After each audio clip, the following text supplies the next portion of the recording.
This I believe. Alexander Bloch is a violinist. He concertized extensively in the South and the East.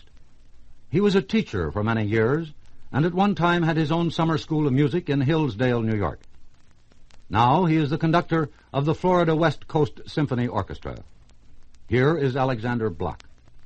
In order to tell what I believe, I must briefly sketch something of my personal history.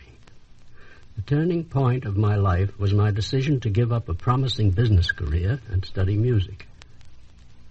My parents, although sympathetic and sharing my love of music, disapproved of it as a profession.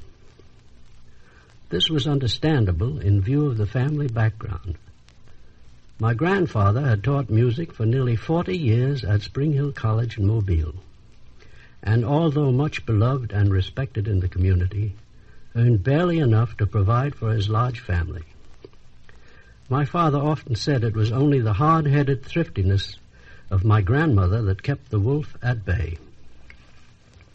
As a consequence of this example in the family, the very mention of music as a profession carried with it a picture of a precarious existence with uncertain financial rewards.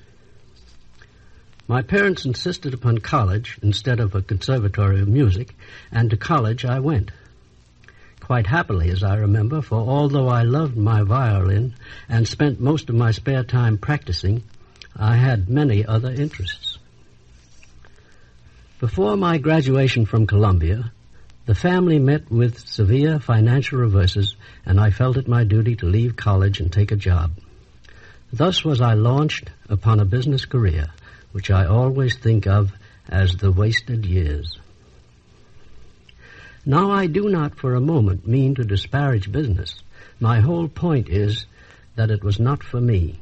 I went into it for money, and aside from the satisfaction of being able to help the family, money is all I got out of it. It was not enough. I felt that life was passing me by. From being merely discontented, I became acutely miserable.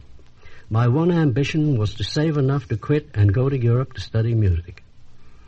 I used to get up at dawn to practice before I left for downtown, distracting my poor mother by bolting a hasty breakfast at the last minute. Instead of lunching with my business associates, I would seek out some cheap cafe, order a meager meal, and scribble my harmony exercises. I continued to make money, and finally, bit by bit, accumulated enough to enable me to go abroad. The family being once more solvent, and my help no longer necessary, I resigned my position, and feeling like a man released from jail, sailed for Europe. I stayed 4 years, worked harder than I had ever dreamed of working before, and enjoyed every minute of it. Enjoyed is too mild a word. I walked on air. I really lived. I was a free man, and I was doing what I loved to do and what I was meant to do. If I had stayed in business, I might be a comparatively wealthy man today, but I do not believe I would have made a success of living.